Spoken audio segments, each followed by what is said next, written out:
더 귀한 찬송을 기뻐 받으신 줄로 믿습니다. 예, 오늘은 하이델베르그 요리문답 제20주일 20번째 주일 내용을 우리가 함께 살펴보도록 하겠습니다. 제20주일 내용은 사도신경, 우리가 지금 오후마다 사도신경을 우리 이제 그 내용을 살펴보고 있는데요. 이제 오늘 보는 내용은 마지막 부분을 이제 우리가 살펴봅니다. 사도신경은 제가 말씀드린 것처럼 세 부분으로 되어 있어요. 첫 번째는 성부 하나님에 대해서, 특별히 성부 하나님은 세상을 창조하신 분이다라는 것을 이제 중심으로 내용이 되어 있고, 그다음에 사도신경의 이제 몸통 부분이 가장 이제 기는데, 그거는 이제 성자 하나님이신 예수님은 특별히 구속 역사를 이루시고 우리를 구원하시는 일을 합니다.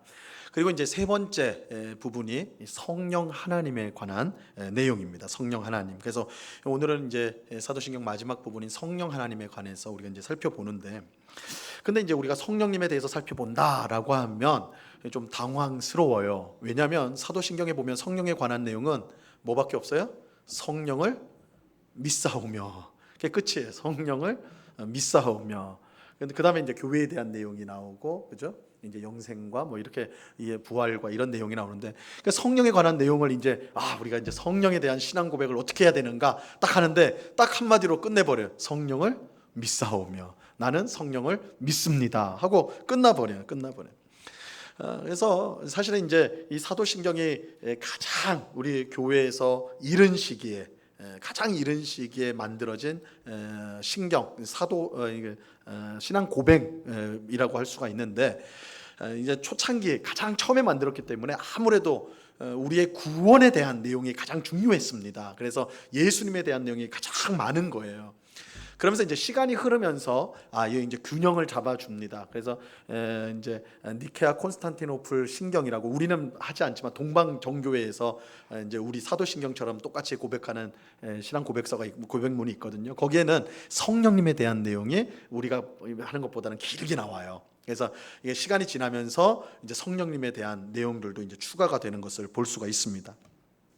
그런데 사도신경이 마치 성령님을 소홀히 여기듯이 성령을 믿사오며 하고 그냥 띄어버리니까 굉장히 소홀히 여기는 것처럼 보이는데, 사실 그렇지 않습니다. 왜냐하면 뒤에 나오는 이제 교회에 대한 내용과 죄사함, 그리고 부활, 그리고 영생에 관한 내용이 실은 성령의 사역과 깊은 연관이 있기 때문에 그래요. 그래서 이게 성령에 관한 내용이 성령을 믿사오며 하고 끝나는 것 같지만, 그 뒤에 이어지는 교회라든지 부활이라든지 영생이라든지 이 모든 것이 성령의 주요 사역과 연결이 깊은 관련이 있기 때문에 함께 성령에 대한 내용으로 우리가 볼 수가 있습니다. 자, 오늘은 우리가 이제 성령님을 믿는다고 할 때 무엇을 믿는지 두 가지로 살펴보려고 하는데요. 요리문답 53문답이 그렇게 우리에게 가르쳐주고 있습니다. 오늘은 딱 한 문답을 하는 거니까 긴장을 하고 잘 들어주세요. 언제 끝날지 몰라요. 자, 53문. 자, 한 문답입니다. 오늘은 53문. 제가 문제를 드리면 답을 해주시기 바랍니다. 53문. 성령에 관하여 당신은 무엇을 믿습니까? 성령은 성부와 성자와 함께 참되고 영원한 하나님이십니다. 둘째, 그분은 또한 나에게도 주어져서 나로 하여금 참된 믿음으로 그리스도와 그의 모든 은덕에 참여하게 하며 나를 위로하고 영원히 나와 함께 하십니다. 자, 우리는 사도신경을 통해서 성령을 믿사오며 성령님을 믿는다고 고백하는데요. 성령을 믿는다는 게 뭐냐라고 했을 때 두 가지로 요리문답은 우리에게 설명을 해주고 있습니다. 첫 번째는 성령님이 성부 하나님과 성자 하나님이신 예수님과 동등한 하나님이시다. 성령님은 하나님이시다라는 것을 말해주고 있습니다. 그래서 우리가 성령님을 믿는다고 할 때 성령님은 하나님으로서 믿어야 돼요. 성령 하나님. 우리가 성령 하나님으로 고백을 해야 되는 겁니다. 자, 또 두 번째는 내가 성령님을 받음으로 참된 믿음을 가지게 되고 그리스도와 그의 모든 은혜에 참여하게 된다. 그리고 성령은 나를 위로하시고 언제나 나와 함께 하신다. 이 성령을 믿는다 할 때 이 내용이 들어가는 것입니다. 이렇게 하면 사실은 오늘 끝난 건데, 이렇게 끝나면 이 자리에 온 없으니까 좀 더 설명해 보겠습니다. 첫째로 우리는 성령님께서 성부와 성자와 함께 참되고 영원한 하나님이라는 것을 믿어요. 여러분 옛날 부흥사들은 저도 이제 어렸을 때 부흥사들을 많이 경험해 봤는데, 제가 오전에도 말씀드렸지만 제가 성결교회에 있어가지고 부흥사들이 계속 왔어요. 아주 얼마나 뜨거운지. 제가 부흥사 때 안수받아서 방언을 한 사람이에요. 그래서 하여튼 그런 이상한 경험도 해보고 그랬는데, 하여튼 부흥사가 오는데 부흥사들이 손을 뻗으면서 뭐라고 그래요? 성령 받아라 그래요. 성령 받아라. 그래서 저는 손을 받죠. 성령이 어떻게 나오시나. 근데 잘못된 거예요. 잘못된 거예요. 성령은 사람이 주는 게 아니에요. 물론 그 부흥사분들이 진짜 자기 손에서 성령 나간다고 생각하지는 않았겠죠. 그냥 모션으로 그랬었겠지만, 그러나 그 표현 자체도 잘못된 거예요. 만약에 어떤 부흥사가 유명한 목사님이 와가지고 예수님 받아라 이러면 여러분 어떻게 생각하겠어요? 저분이 말씀을 너무 읽다 보니 이성을 잃으셨구나, 뭐 이렇게 생각하지 않겠어요? 저분이 제정신을 잃어버리셨구나, 이렇게 하지 않겠어요? 그죠? 하나님 받아라, 절대 그런 말 할 수가 없는 거예요. 그죠? 그렇다면 성령님도 하나님이시기 때문에 절대 우리가 받으라니 뭐라니 그렇게 할 수가 없는 것입니다. 우리가 은연중에 이 성령님에 대해서 하나님이 아닌 어떤 신기한 능력, 어떤 영적인 파워, 이런 것들로 성령을 생각하기가 쉬워요. 실제로 여호와 증인 같은 이단들에서는 이 성령님을 하나님이 아닌, 거기는 이제 삼위일체 하나님을 믿지 않으니까 성령을 하나의 힘, 파워로 믿거든요. 이 어떤 영향력, 이렇게 생각하거든요. 근데 이것이 정통교회라고 하는 우리들조차도 성령님에 대해서 인격적인 하나님으로 생각하지 않고 뭔가 우리가 주고받을 수 있는 그 무엇인가로 생각할 수 있는 잘못을 범할 수가 있습니다. 성경은 성령님에 대해서요, 분명히 성부와 성자와 동등하신 하나님이라고 가르칩니다. 자, 마태복음 28장 19절 말씀입니다. 같이 한번 읽어볼까요? 시작. 그러므로 너희는 가서 모든 민족을 제자로 삼아 아버지와 아들과 성령의 이름으로 세례를 베풀고, 예수님께서 모든 민족에게 가서 복음을 전하는데 복음을 받은 사람들에게 세례를 베풀라고 하세요. 세례를 베풀 때 누구의 이름으로요? 성부와 성자와 성령의 이름으로 세례를 베풀라. 그죠? 이 성부와 성자는 다 하나님이라는 걸 우리가 인정하니까. 근데 만약에 성령이 하나님이 아니다, 그러면 이거 굉장히 어색해지는 말이 되는 거예요. 그죠? 성부와 성자와 성령이 동등하시기 때문에 예수님은 성부와 성자와 성령의 이름으로 세례를 베풀라고 표현을 하신 것입니다. 자, 이와 비슷한 표현이 우리 축도, 소위 축도라고 알려진 고린도후서 13장 13절에도 나옵니다. 이 말씀도 같이 읽어보겠습니다. 시작. 주 예수 그리스도의 은혜와 하나님의 사랑과 성령의 교통하심이 너희 무리와 함께 있을지어다. 그죠? 우리 보통 축도할 때 이렇게 이제 하는 말씀인데, 여기도 마찬가지예요. 주 예수 그리스도의 은혜, 하나님의 사랑, 성령의 교통하심이 다 동등하게 기술이 돼 있어요. 만약에 성령님이 하나님이 아니라고 한다면 이건 신성모독적인 표현이 되겠죠. 그래서 우리가 이러한 성경의 표현들을 통해서 성령님은 성부와 성자와 동일한 하나님이시다라는 것을 알 수가 있습니다. 자, 우리는 사도행전 5장에서 성령님이 어떤 힘이나 능력이 아닌 인격적인 하나님이라는 사실을 확인하게 되는데요. 이 사도행전 5장은 그 유명한 아나니아와 삽비라 부부가 나옵니다. 이 두 부부가요, 자기 소유를 땅을 팔아가지고 헌금을 합니다. 훌륭한 부부예요. 훌륭한 부부.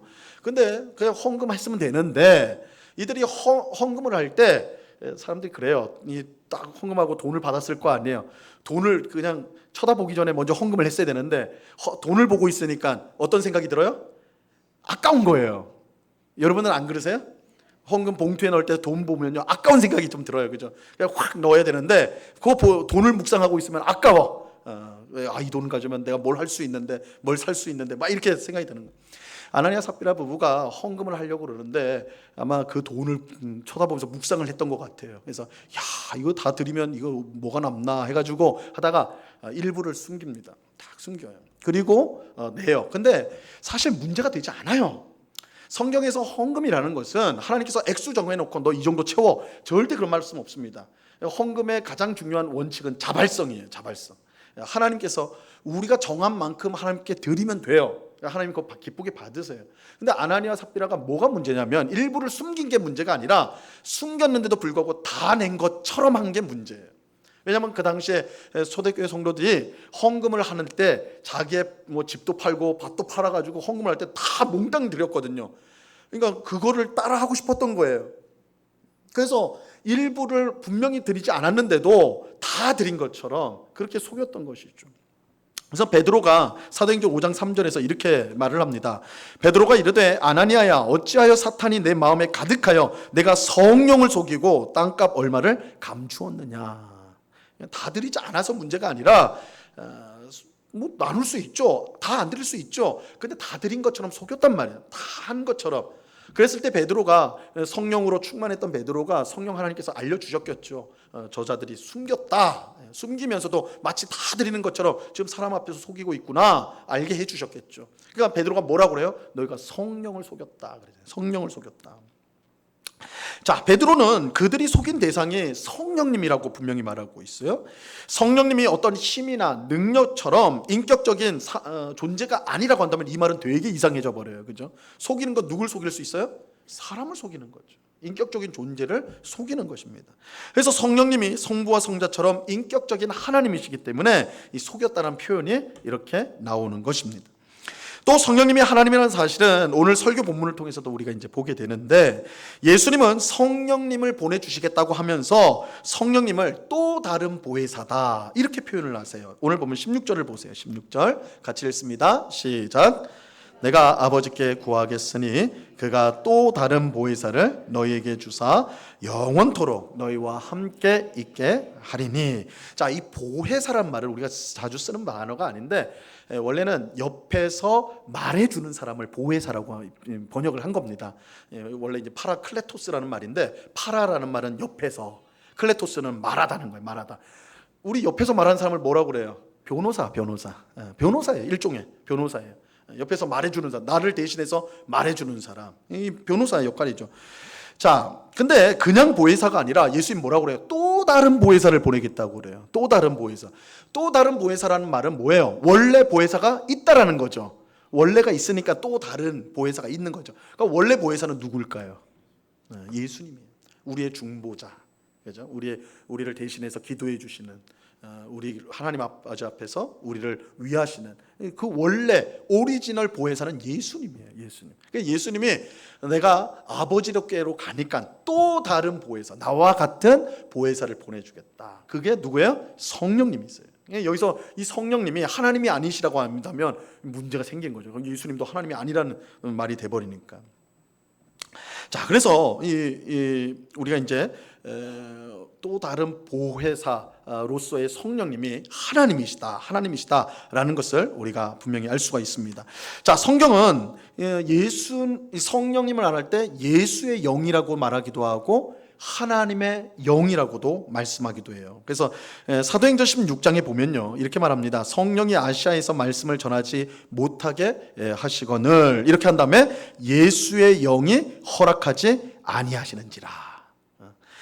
성령이 말씀을 전하지 못하겠다 했고 뒤에서는 예수의 영이 허락하지 않다. 이 말은 성령과 예수의 영이 같다라는 것이죠. 그래서 성령님은 예수의 영이기도 하세요. 다른 곳에서는 이제 성령을 하나님의 영이다 이렇게 표현을 하고 있습니다. 이처럼 성령님께서는 성부와 성자와 동등한 하나님으로서 우리의 예배와 찬송과 영광을 받기에 합당하신 분이세요. 그래서 우리는 그 하나님 성령님을 함부로 말하거나 일컫거나 그렇게 대하시면 안 되고, 삼위일체 하나님으로서 우리의 예배와 영광을 그분께 온전히 올려드려야 하는 것입니다.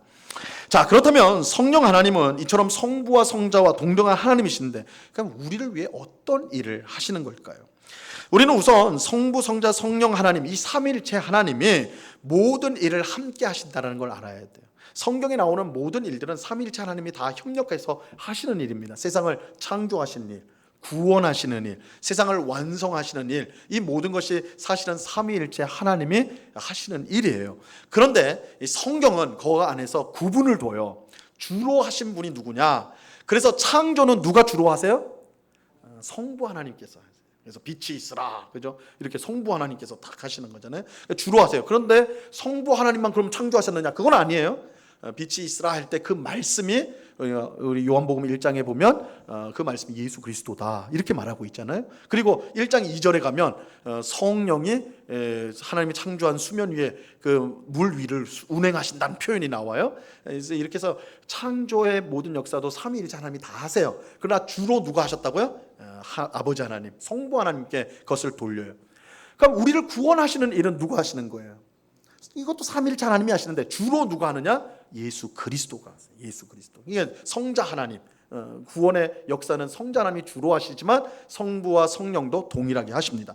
자, 그렇다면 성령 하나님은 어떤 일을 하시는 것일까요? 성령 하나님은 우리의 구원을 예수 그리스도께서 행하신 그 구원의 역사를 우리에게 적용하는 일을 하십니다. 우리에게 적용하시는 일을 해요. 그래서 요리 문답은 성령님이 나에게 주어졌다라고 말씀을 해요. 우리에게 주어져서 예수 그리스도께서 이루신 그 구원의 역사를 우리에게 가져오시는 일들을 하시는 것입니다.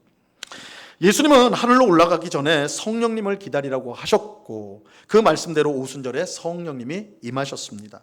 그리고 성도 각자에게 성령님이 주어졌어요. 베드로는 이것을 예수님을 믿는 자들이 받을 성령의 선물이다. 성령의 선물이다라고 말을 했습니다.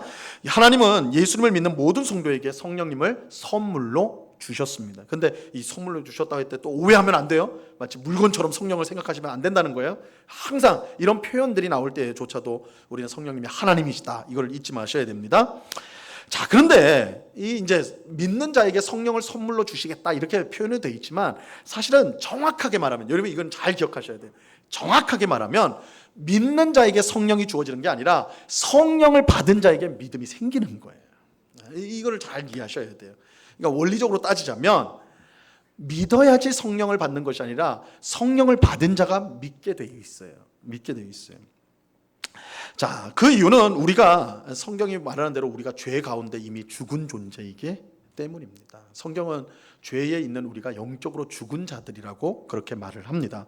죽어 있는 사람에게 아무리 믿으라고 해도 믿을 수가 없지요. 없어요. 그래서 이 전도가 힘든 거예요, 여러분. 전도 뭐 그깟 거 그냥 하면 되지. 안 해봤으니까 그렇게 생각하는 거예요. 해보면 어려워요. 이건 왜 어렵겠어요? 죽은 자에게 말을 전하는 거예요. 죽은 자에게 이해하라고 하는 거예요. 절대 이해 못해요. 그럼 어떤 사람이 예수를 믿게 되는가? 하나님의 은혜로 성령이 주어진 자가 믿게 돼요. 원론적으로 말을 하자면 먼저 성령의 선물을 받은 자가 그 우리가 전하는 복음을 듣고 믿음으로 반응하게 되는 거예요. 그래서 우리가 전도할 때는 그 믿음이 있어야 돼요. 하나님께서 저 사람을 택한 사람이라면 하나님께서 마음을 열어서 들을 수 있게 해달라고. 그러니까 성령이 이미 들어가셔서 내가 지금 전하는 복음을 들을 수 있게 해달라고 그렇게 믿음으로 전도를 해야 되는 것입니다. 자, 그래서 성령께서 먼저 들어오셔야 됩니다. 이 예수님께서 니고데모에게 요한복음 3장에서 니고데모에게 이렇게 말씀하셨죠. 사람이 물과 성령으로 나지 아니하면 하나님 나라에 들어갈 수 없느니라. 성령으로 나지 아니하면, 그러니까 성령이 먼저 우리 속에 들어오셔서 우리를 살리지 않으면 우리는 그냥 영적으로 죽어 있는 상태예요. 그래서 성령이 우리에게 먼저 오실 때 우리가 복음을 듣고 구원을 받게 되는 것입니다. 자, 성령님이 우리에게 오셔서 영적인 생명을 주실 때에 우리는 죄를 깨닫게 돼요. 그리고 회개를 합니다. 그리고 자신에게 구원의 소망이 전혀 없다는 것을 깨닫고 비로소 누구를 믿게 돼요? 예수님을 믿게 되는 거예요. 예수님을 믿게 되는 거예요. 이 모든 일이 성령님을 통해서 일어나게 됩니다. 그래서 성경은 구원이 전적인 하나님의 은혜라고 말씀하고 있어요. 구원이 전적인 하나님의 은혜다. 왜 그래요? 하나님이 성령을 주시지 않으면 구원받을 수 있는 사람은 없어요. 그러니까 여러분이 아무리 우리 집은 5대째 예수를 믿어요. 소용없습니다. 그건 너무 귀한 것이고 너무 복된 것이긴 하지만 하나님께서 성령을 우리에게 주시지 않는다면 우린 구원받을 수가 없어요. 그 어떤 조건도 마찬가지예요. 제 아버지가 목사인데요. 소용없어요. 그래서 제 딸한테 그럽니다. 너 소용없다. 내 발 붙잡고 천국 갈 수 있는 거 아니다. 네가 믿어야 된다. 그래요. 아무 소용없어요. 성령이 우리 안에 오시지 않는다면 믿을 수가 없습니다. 이런 점에서 전적인 하나님의 은혜죠. 우리에게 오신 성령님을 통해 우리는 참 믿음을 가지게 되고요. 그 믿음으로 그리스도와 그의 모든 은혜에 참여하게 되는 것입니다. 성령님은 예수님께서 이루신 모든 구원의 열매, 구원 역사의 열매를요, 우리의 것이 되게 해요.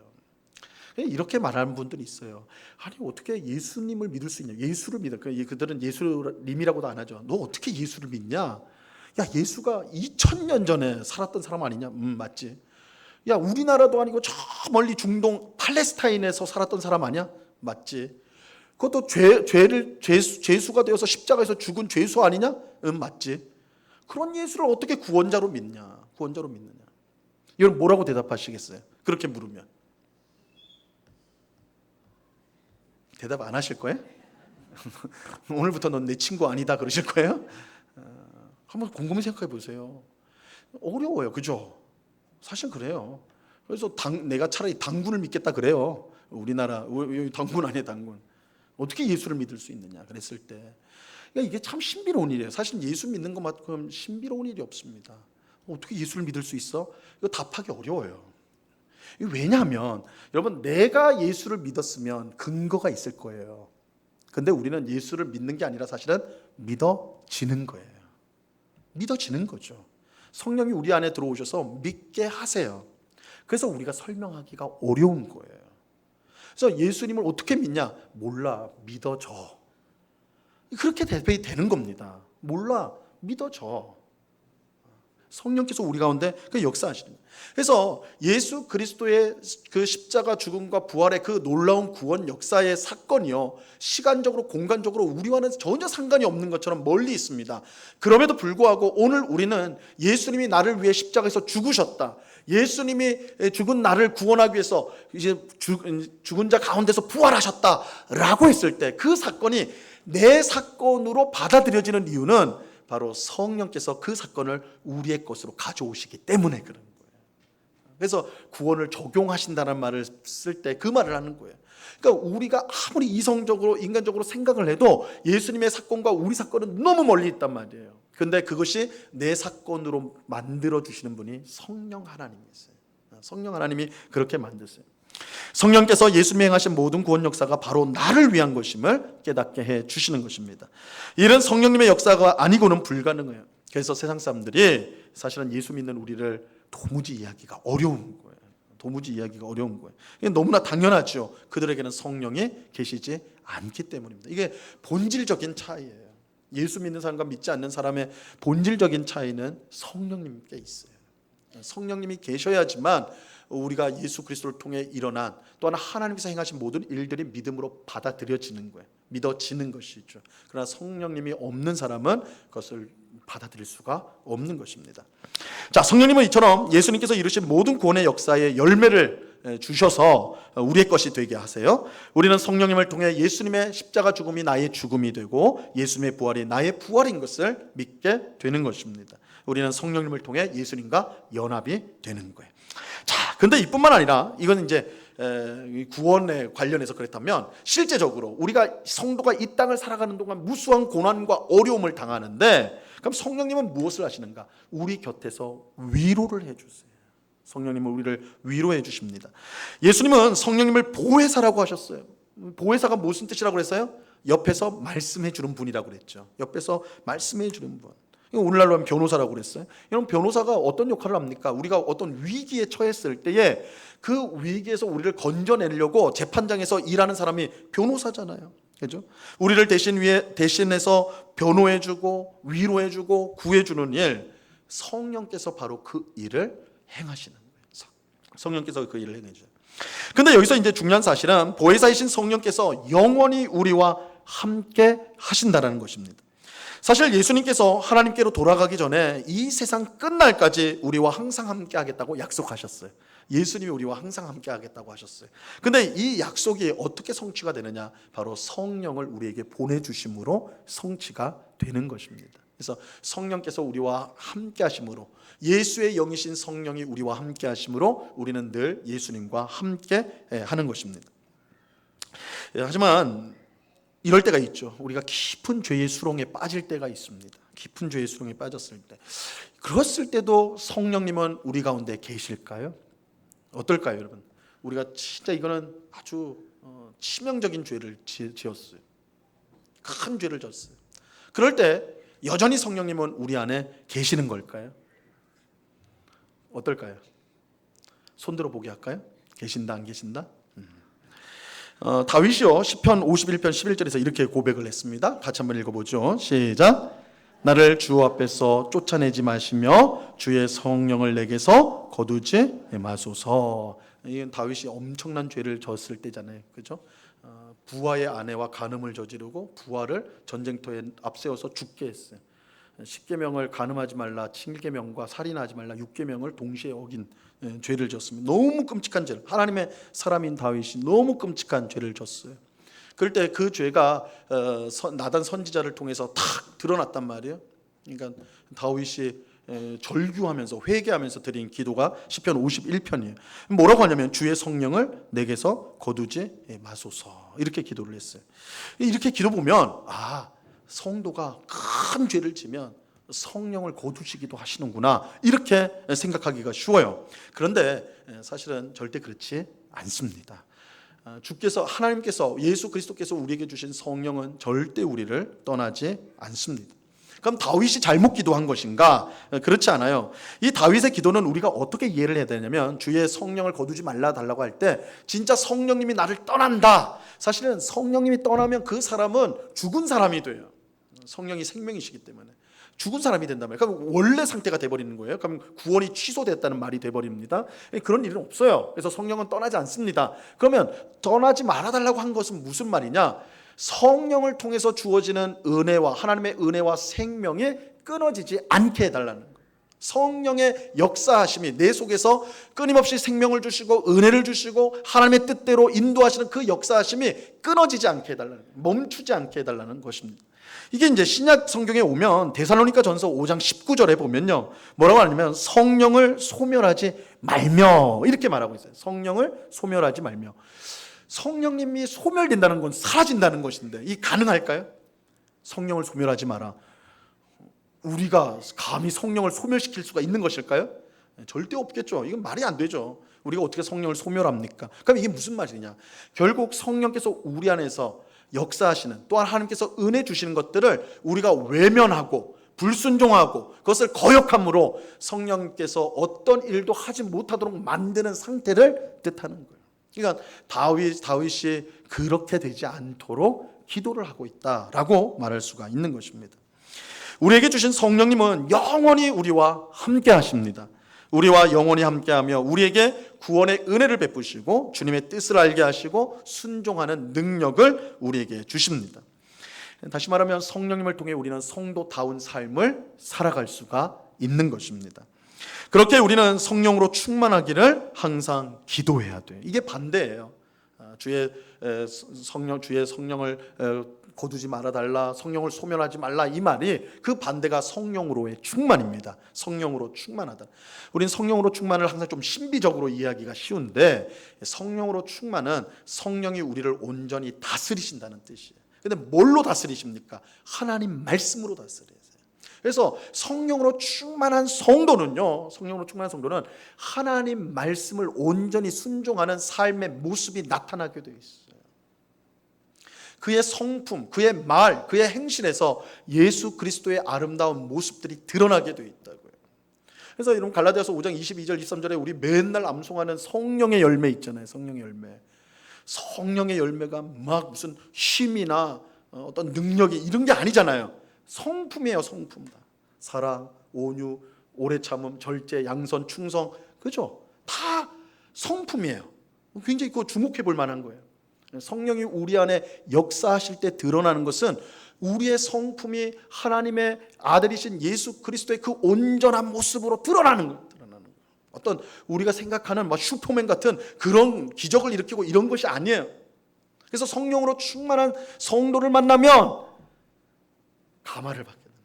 참 겸손하고, 그죠? 막 화낼 일인데도 온유하고, 그죠? 오래 참고, 분내지 않고, 다투려 하지 않고, 이기려 하지 않고, 품어줄 줄 알고, 위해서 기도해 줄고, 기뻐하는 자와 함께 기뻐하고, 우는 자와 함께 울고, 그죠? 그런 모습들이 드러나요. 이게 성령으로 충만이에요. 우리가 성령으로 충만을 잘 이해하셔야 돼요.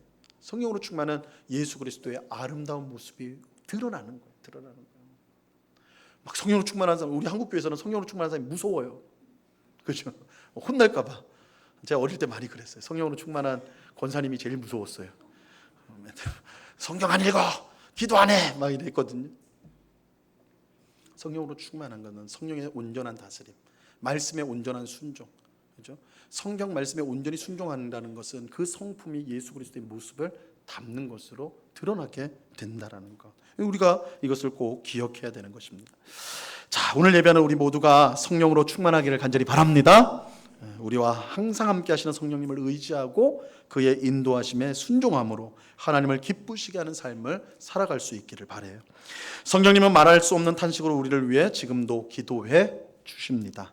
우리가 오늘도 믿음으로 살 수 있는 것은 성령님께서 베푸시는 풍성한 은혜 때문인 것입니다. 이러한 사실을 분명히 믿고 성령으로 항상 충만하기를 우리가 기도하며 성령의 인도를 따라 살아가는 우리 모두가 되어야 할 것입니다. 이 은혜가 오늘 우리 모두에게 충만히 임하기를 우리 주님의 이름으로 간절히 축원합니다. 기도하겠습니다. 하나님 아버지, 삼위일체 하나님이신 성령님을 찬양하고 우리의 모든 영광과 찬송을 성령 하나님 받아 주시옵소서. 우리 예수 그리스도께서 행하신 모든 구원의 역사를 우리에게 가져다 주셔서 그 놀라운 구원에 참여케 하시고 우리를 하나님의 자녀, 하나님의 백성으로 만들어 주심을 감사합니다. 주님, 우리가 성령으로 충만하여서 예수님을 닮은 정말 아름다운 성품을 가진 그런 복된 성도가 되게 하여 주시옵소서. 아버지 하나님, 성령 하나님의 인도하심을 늘 따르기를 원합니다. 성령을 따라 행하라, 그리하면 육체의 욕심을 이루지 아니하리라 말씀하셨사오니 아버지 하나님, 나의 고집과 뜻대로 행치 않고 오직 성령을 따라 늘 겸손히 따라가는, 그래서 우리 하나님을 기쁘게 하고 우리 이웃들을 더욱더 사랑하는 저희들 되게 하여 주시옵소서. 감사하며 예수님의 이름으로 기도드리옵나이다. 아멘.